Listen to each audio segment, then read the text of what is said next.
Hey guys, Philosopher here, and today I'm talking about the Secret Avengers. I've been getting a lot of questions lately about, well, how useful is this team really? People are asking me if they should be spending their cores, if they're a free-to-play player, for example, on the event energy for Sharon Carter. I get people asking me, should I be buying these offers? And, I don't really feel comfortable answering these questions because it really depends on your roster and your situation and your budget, right? If you're a free-to-play player who's stored up 5,000 cores, well, you could probably afford to do the 50 or 100 core refreshes. If you're barely scraping by a few hundred, then obviously you can't do that. And same thing if in terms of your budget with offers. But I think what I have been hearing that has been wrong is that there's no use for these characters, that they're not important, that they're not useful in any way. So let's talk about exactly what these characters do and what they don't do.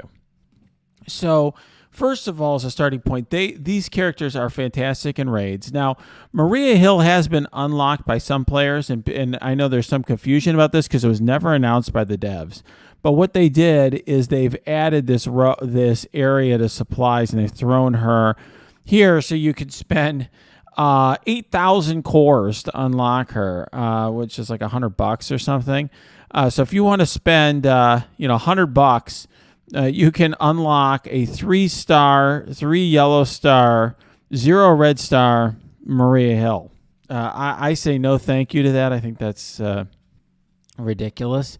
But to each his or her own. But the people who have been using Maria Hill have indicated to me so far that she is fantastic in raids. She's a really good support, sort of a better version of Fury with the troopers that she summons, and she's got the healing and cleanse. She really does a lot for that team. So I do think that the Secret Avengers are going to be fantastic in Doom Raid, and I will just say these two characters so far are really great. So I'm going to go here to the skill section of my roster for a second and just explain to you what I think this is doing so far. So for me so far, one thing that this has done is it's changed up how I do the Doom Raid. So originally my plan has been before this patch for each node is I have Kestrel with Night Nurse and Red Guardian on every node. And then for the first node, I was throwing in as the 4th and 5th characters Proxima and Corvus, who I just would use to sort of blow their cooldowns, and didn't really matter. The first node's so easy. I just wanted to save the cooldowns of my other characters. On the second node, I really needed Zemo and Taskmaster for their control. So Zemo has that ability block and right out of the gate. And then Taskmaster has the blind, which I would use on Strange if I didn't kill him, and then he also has the stun on his special, and that helped because there's all that front-loaded damage and debuffs coming out of node 2. Then we also have on the boss node, then I was using, for a while, I was using Nick Fury and Black Widow, who have some good synergy with Kestrel because Black Widow speeds up the team and gives debuff and clears debuffs off all of the Avengers, and then Nick Fury summons those troopers who get death proof and defense up from Kestrel's passive, and essentially they would be triggering the ping. So she would be, this 400% attack with defense down would be used a lot when those troopers were attacking defense down characters. Now what I've been doing is using one team for all the nodes, and I think that is a benefit for newer players who are getting into base difficulty. So I'm in difficulty 1. There, the damage is 75% higher from the enemies, and all the other stats are, I think, 25 or 35% higher. So it's much, much more challenging than the regular difficulty of Doom. But, the team I've been able to use for all 3 nodes is Kestrel, Gamora, Moondragon, Sam, and Sharon Carter. And the reason it works is, first of all, I have massive characters. And so one thing I will say is obviously I'm running difficulty 1, so that makes the enemy things harder for the enemy. But also, look, I gold promoed my Kestrel and Gamora up to 7 red stars, and I got a 6 red star Sam.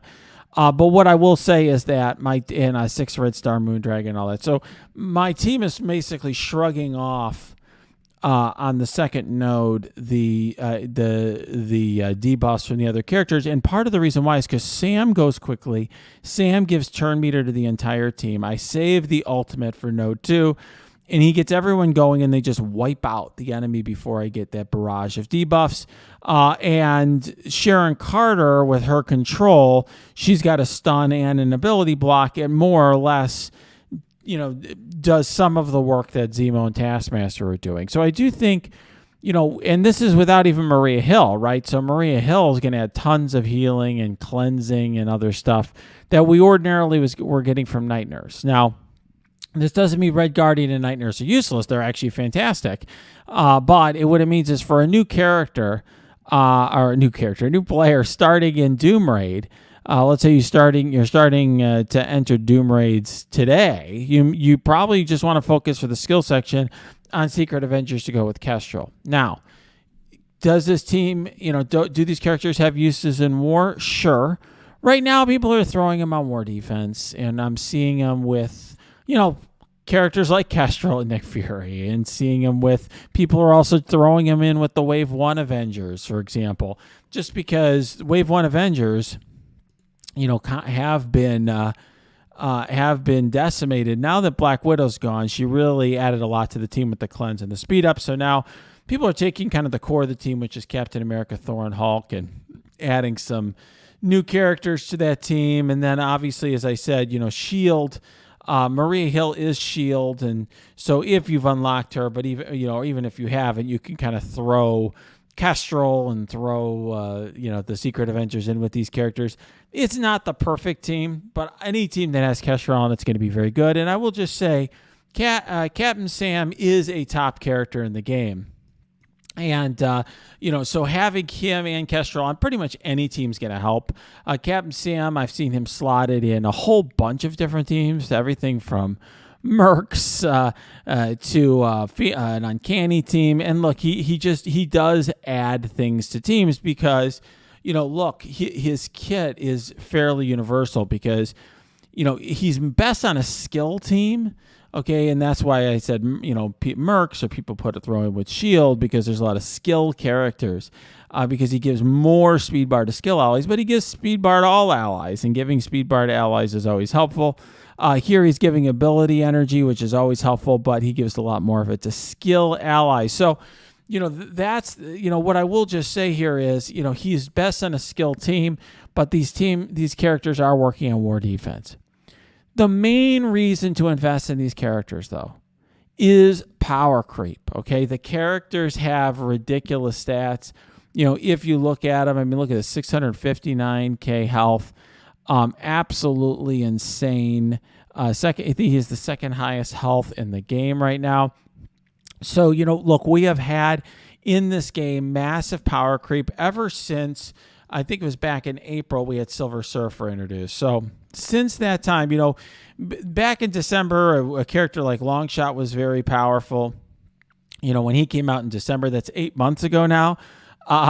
3 months ago, we had Silver Surfer come out, for a period of time, right? By the way, I unlocked Dr. Doom in January. For those first 2-3 months I was using him, he was insanely powerful. His stats were so much higher than the other top characters. And part of the reason I think people who are disappointed with him, and they shouldn't be, by the way, he's still probably the best raid character in the game, or very close to it. I'd say the best raid character in the game. Nonetheless, his stats, which used to be very special, are no longer special. When Silver Surfer came out, had similar stats. Then, of course, Kestrel came out, similar power creep stats in the ridiculous kit. And Infinity Watch, same thing, right? Adam Warlock, Moondragon, Gamora got buffed, Phyla-Vell, all these absurd stats. And so what I will just say is Captain Sam and his team are on the same level. So what my view is these characters for a new player, I have a new player guide that I put out a couple weeks ago. I said, hey, called Starting Now. I'm like, get these Secret Avengers that you're getting for free this month, throw them in with Gamora and Nebula, and you're fine. And I would just say for existing players, instead of spending tons and tons of time and resources trying to get these old legendaries that are power crept, these new characters that are coming out are better. I mean, Captain Sam and Sharon Carter and Maria Hill are better than most of the legendaries, the vast majority of the legendaries in this game. So instead of wasting time on a lot of the old characters, focus on the new ones. And for better or worse, that's where the game is right now. They do have uses. I will have a video coming out soon talking about the usefulness of Captain Sam in Arena. I think it's a little overstated. But I will say this. Captain Sam's great plug-and-play character.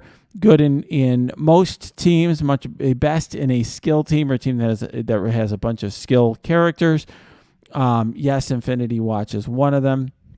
And then I would just say that they do help you have just a consistent lineup that gets through all the skill nodes, which is helpful to the extent that you're trying to invest your, let's say, your blue ISO in specific characters, or your green ISO to get to level 5 in specific characters instead of, having to have all these different characters just to make it through without spending your, your heals and cores and stuff like that and trying to heal up from getting damaged. All right, guys, if you like this video, smash that like button, subscribe to this channel. If you have comments, leave them below or go to our Discord. That's linked below. Lots of great discussions there. Also, check out my Twitch stream. I try to stream most weeknights, at least when there's not the NBA Finals. Congrats to the Milwaukee Bucks.